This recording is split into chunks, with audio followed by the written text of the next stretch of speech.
right, welcome to Sum It Up. My name is Tad, this is Jordan.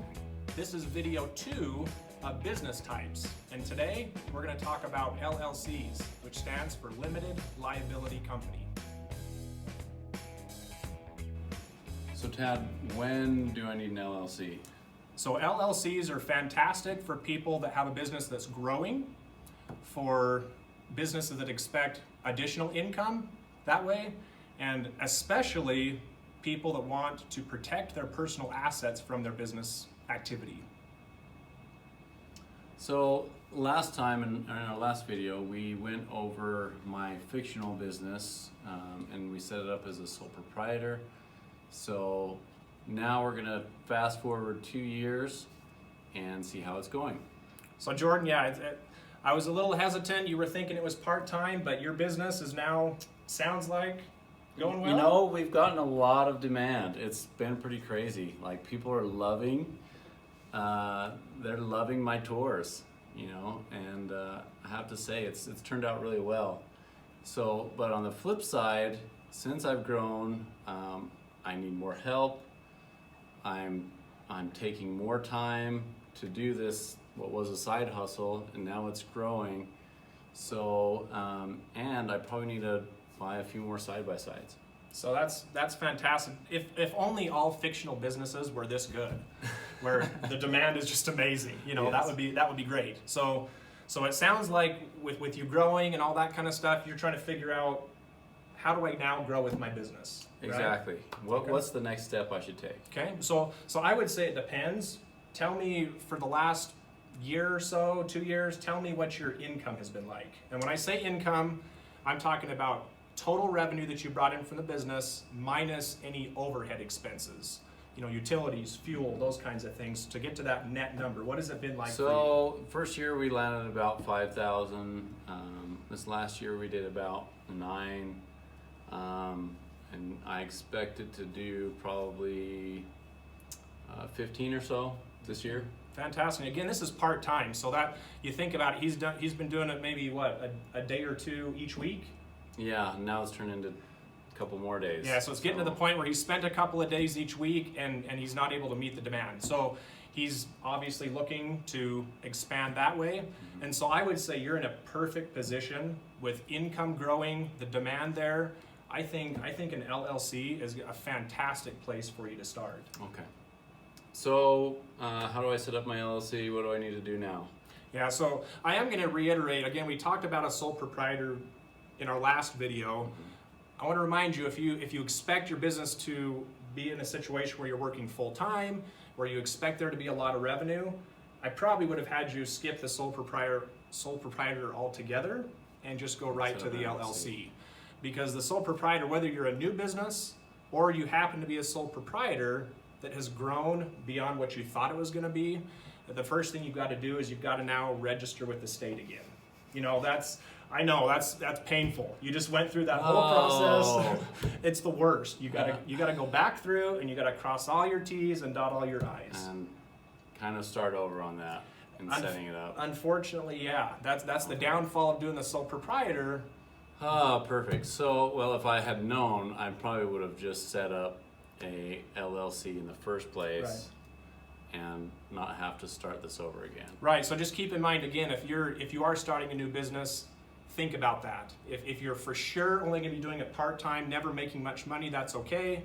But if you do expect growth and you expect it to be your full-time job, jump right into that LLC to begin with. So if I would have just kept it at, you know, this is all I'm going to do, I'm not going to expand it more than this, then I could have kept it as a sole proprietor. I would have said absolutely stay where you are. Okay. But yeah, with that growth, you're now going to have to consider things like setting up payroll.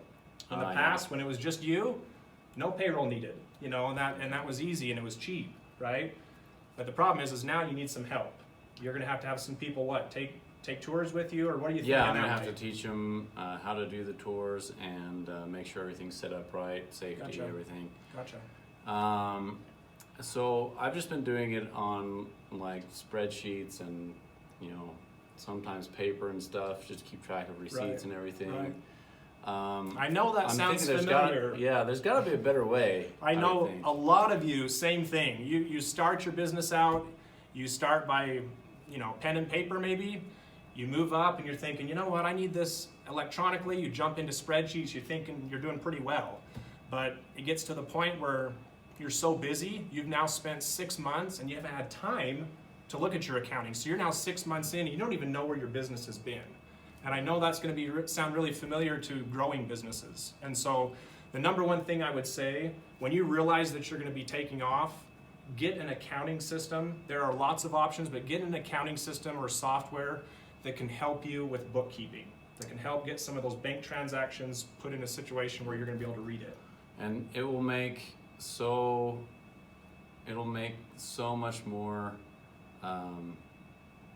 it'll make things so much better for you, for your accountant. It'll make it better for you especially because you'll be able to know where you're at, and you'll be able to look at the financial statements and see where you're at least on a monthly basis. Right, which is important because at the end of the day, you don't want to be doing your taxes at the end of the year and not realize how much you're going to owe in taxes. And that's the danger of not having that accounting system set up. So get that in place right now, as soon as your business is starting to grow. And so for you, you've figured out, okay, I do need an LLC. You've realized, okay, I know that it's necessary and it's going to make my business hopefully more successful, is what you're saying. Tell me a little bit about the costs. Since now I'm going to have to re-register, so that's going to cost me a little bit. Generally around $100 or less. Depends on the state, of course. But then I'm also going to probably have to get an attorney involved to get my articles of incorporation set up to where I want those to be. And I'm sure they've got some templates I can use as well. Yeah, if you remember from our intro video to business entity types or business types, we talked about the sba.gov. That is a great place, a good resource for you to go to get those templates for the articles of incorporation we're talking about. And so we'll post a link to that video. You can jump on and watch that tutorial on where to go and how to do that. Yep. Where does an LLC help me where a sole proprietorship doesn't? And that's a great question, because I think a lot of you are going to have the same questions. Why do this when I just paid all this money? So the one thing it's going to do, and one of the biggest things, it's going to allow for your income to grow. It's going to allow for that complexity. It's going to assist you with employees, right? Getting those, and with that. The other thing that it's going to do for you, I know right now you've been able to manage your business. But down the road, you may need another partner. You may need somebody else to come in and help you run the business. The LLC is going to do that for you. It's going to allow that for that complexity. Is there any sort of extra protection? I know it says limited liability company. Right. What does that mean against a sole proprietorship? Yeah, so sole proprietor is not a separate business entity type, whereas the LLC, you're now moving from mixing, if you will, all your personal assets with your business assets. You're now pulling those out, and you have a different entity over here that's going to be handling the business, and it's going to protect your personal assets, your houses and your cars and things that you have that way, and put them in their own entity type. So it's a completely separate thing. It is. Before you have any partners, however, it's still, the benefit of it right now is you're still not going to have to file a separate tax return, okay?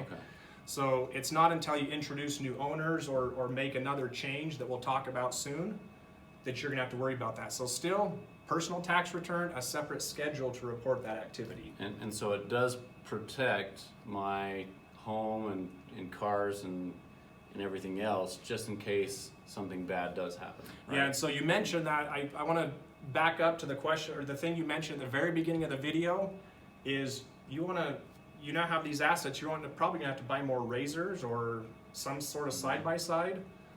Remember that when you're buying business assets, make sure that you put them in the name of the business.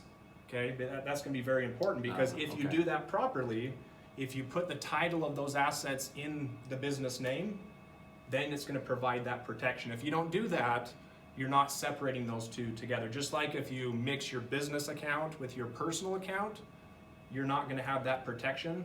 You need to make sure you separate those out that way. So if I want to deduct something off of the business, I have to try and make sure it goes through the business account. You need to do that, and that was the whole reason why Jordan mentioned at the very beginning that he has a separate bank account, and that was fantastic. Just spend out of that account. Don't be spending off of multiple credit cards that are in your personal name.